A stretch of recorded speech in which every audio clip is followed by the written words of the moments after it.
So I'm coming across these um, weird looking houses. I don't know if you've noticed this. This picture I'm showing you is from Ireland. Although I'm gonna show you another Google Images picture because it wasn't a very good picture. There was a wall in the way and so on. And I'm kind of lazy, so I didn't want to walk all the way around and get a proper picture. But these are these kind of energy efficient homes. I don't know if they have these wherever you're from. If you're from Ireland or if you're from probably I think in the UK as well.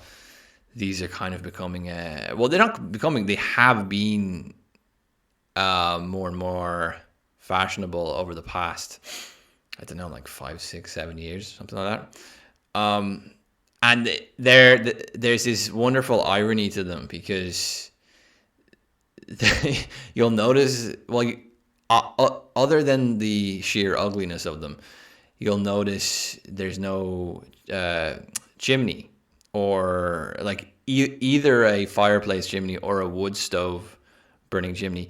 And now these may make some sense in kind of inner city apartment buildings and so on, but they're being built. I've seen them like well into the countryside, where where it's common to have more traditional looking houses with gardens and with fireplaces and so on. And there's an irony to them because they have gotten rid of the ability to use wood or coal or briquettes as a source of heat. And the only source of heat you can get in them, despite being insulated, is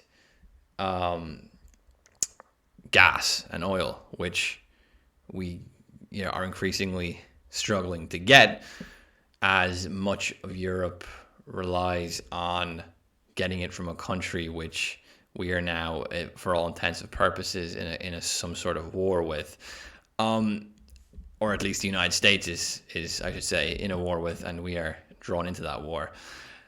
We can no longer get this gas because of that situation, and because people are blowing up pipelines. When I say people, I mean someone from the US, obviously. But anyway, so it's irony because they've gotten rid of these are basically pieces of architecture which are designed around saving energy, and yet they've gotten rid of like the ability to use any other form of heating other than the form which we get from a country we can no longer get it from. And you might say to me, well, the point of these houses isn't the point of these houses is to minimize the amount of oil or gas that you need to heat the home. It's not to get rid of it completely. But okay, well then why didn't they put like wood stoves into all of these homes, build chimneys, and then insulate the walls and so on in a more insulated way and so on and so forth? That's not what they did. They got rid of. See, I think I guess it's kind of Hegelian point. It's about the negation. It's not about the oil. It's about the thing that they got rid of, which is the chimney. And I think, like just to kind of do something which Zizek would often do, which is a kind of architectural, seeing our ideology through architecture. I think that you have to think about why there was this negation of fire, which is what they're negating. Well, it's not just fire. It's so I have a friend who got one of these energy efficient homes, and I've been in them a few times, and you'll notice when you're in there, it's this really weird environment. Like you don't feel like there's any air in there. And I asked them, do you ever use your heating? And she was like, no. Well, rarely. In the winter they do a bit, but most of the time, no. And you'll think, oh, that's fantastic. It's save all this money. But the weird thing about it is that it feels like you're in like a vacuum. Like there's no draft at all. The air feels kind of sticky and dirty, which makes sense because there's no Like when they say better insulated, they also mean getting rid of every little bit of ventilation within the home, right? So there's not a lot of air being filtered through because the air is the thing that carries the cold. So it's really weird. It's not nice. And obviously there's no fireplace or source of fire, and increasingly there's not even a radiator. So it's interesting to think about what is actually the logic of this. And I think so. I wrote this notes from the pod text a while back, which was about kind of like the lockdowns and this pervasive attempt to disembody ourselves and kind of atomize ourselves, which, you know, of course, the communication technology has facilitated, which went kind of crazy during the lockdowns and so forth. And in part of that book, I wrote about Aristotle's theory on touch, sensory perception. And of course, Aristotle, you know, being someone who thought a lot about the mean, the golden mean, a kind of balance, we could say, between extremes. So, for example, courage would be a kind of balance between some sort of high-spirited aggression. If you go too far in that direction, it's kind of just tyrannical and unjust. And if you go too far in the other direction, towards meekness, it's just cowardly. It's just being a coward. So courage is some sort of negation, we could say, of those two extremes. But in order to get that negation, you have to understand the dangers of those two extremes. And so there's this real thinking in it. There's a real learning in it. Our perceptive faculties sort of create the ability for that mean. And you could say the same thing about elements, hot and cold.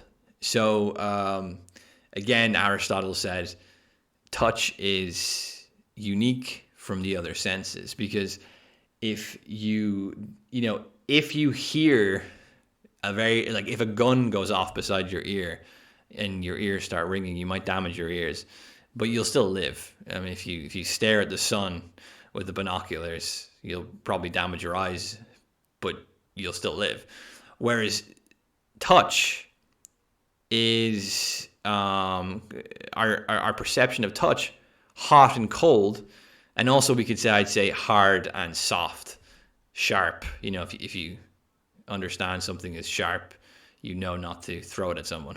You know, like there's hot, cold, soft, hard, sharp, blunt.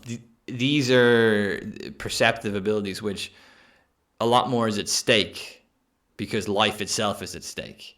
We have to understand the right temperature to exist in. Too much hot, too much cold will kill us. So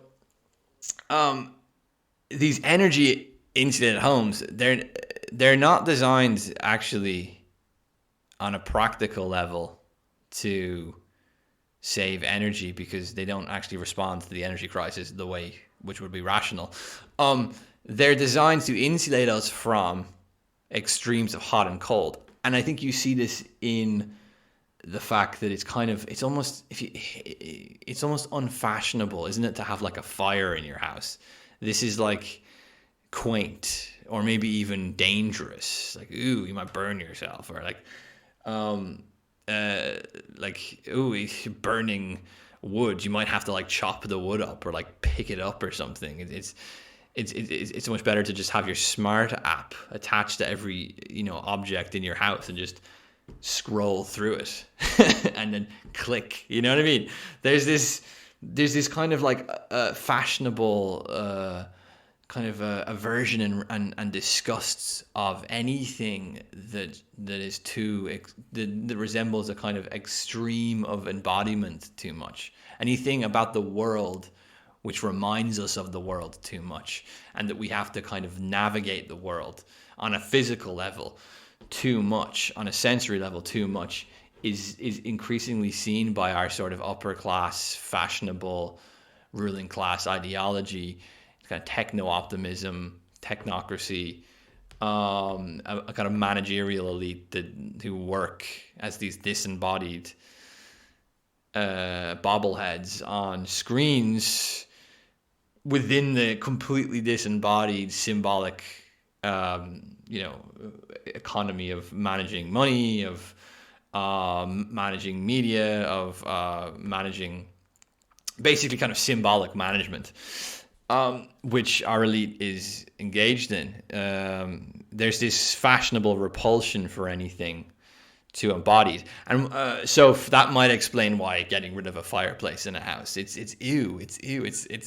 gross, and but what this is doing to us is a sort of elemental. I came up with this term. I'm pretty proud of it, I have to say. Elemental retardation. We're sort of retarding ourselves on an elemental level. Because we're insulating ourselves within these pods. These energy efficient homes are an expression of pod architecture. We're insulating ourselves against the threat of extreme hot or extreme cold. Because remember, I was saying if you go into these energy efficient homes, it's this very kind of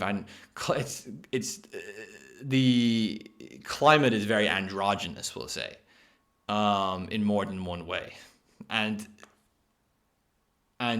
you don't have something like the traditional house would have, where yes, there's a draft. Of course, there's a draft because you don't have everything perfectly insulated, and if you were to go outside, it was extremely, it's cold, it's winter, but you have a source of fire in the home somewhere, often which people would gather around. So there's also a social collectivity to it as well, of which you could get heat from, right? So you would have these extremes of hot and cold, and this would sort of facilitate our sense perception of how we should live on a kind of biological level, right? On a kind of social level as well. And of course, there's also the theme of social atomization, because if you have to gather around a fire or you have to gather for body warmth, this is a kind of close, intimate, shared experience. Whereas if you have this androgynous climate where everything is very mild, you can separate, and that's okay. So it's basically, this sort of architecture, these energy efficient architecture, they're not designed to respond on a rational level to the energy crisis, a crisis which we knew was on the way for over 10 years, because we know the geopolitical situation in Ukraine was extremely volatile for a long time. So it's like, if you think about a womb, right? A baby in a womb doesn't have to think about the climate at all. It doesn't have to move towards warmth. It doesn't have to move away from warmth to get cold if it's overheating. It's in this self-regulating existence. If the mother gets too hot, the baby's gonna get too hot. If the mother is freezing to death, the baby's gonna freeze to death, right? And I think this is basically the goal of something like this architecture, is to create these womb-like spaces where humans don't have to think. They don't have to think about. They don't have to perceive extreme elements, and try manage a harmony and try manage livable conditions. It's just done for them by the kind of architectural womb. They don't have to. So there's a kind of theme of over domestication which is going on here. There's also no need to think to move, to actually get up and move towards cold, towards heat. It's just there. So we're being elementally retarded. This is what happened. It's an elemental retardation, and it's interesting. So I go over, not exactly on these terms, but similar themes in the book Notes from the Pod. But what I didn't understand at the time, which I'm starting to grasp more now, is the element of emergency response. these pods, whether it's going into your pod and working online, or whether it's going into your energy insulated home, building energy insulated homes as an emergency response. And what is an emergency response to? Well, scarcity. It's scarcity. Obviously, as I said before, it doesn't make sense, because what would make sense would be to put wood stoves in every single house and insulate them, but that will insulate them better. I'm worried about the ventilation. I can't remember if I said this at the start of this video, but the ventilation of these energy insulated homes, it feels like the air is dirty or something, so it could cause other health problems, which makes sense because you're trying to get rid of the air. You're trying to get rid of the wind, right? So, it's that typical problem of technological invention. It's like, you solve one problem by creating three more problems, which is the absolute modus operandi of us today. And but in terms of emergency response, like on a primordial level, we respond to scarcity, we respond to war, we respond to the elements, the danger of the elements. We respond to viruses, and the only response that we seem to have today in our kind of technocratic managerial society is to further disembody ourselves, push ourselves further and further into sort of pod-like technologically advanced replacement wombs,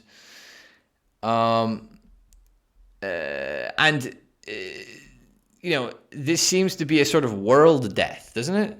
Like, we're offended by the world, we're offended by extremes of elements, we're offended by proximity to others, we're offended by anything that reminds us of the world is bad.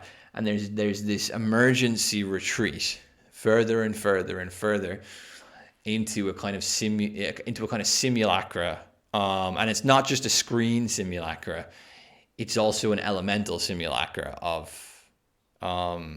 dirty air inside your windless, airless home of pure mildness, where you don't have to think about hot and cold at all. You don't have to gather that. The smart app can take care of that, and so on. So there's this emergency retreat which our contemporary elites have responded to the obvious decline and breakdown of the global order with. Further disembody us into these Gnostic, body-hating emergency response units. That's maybe the best definition of the pod.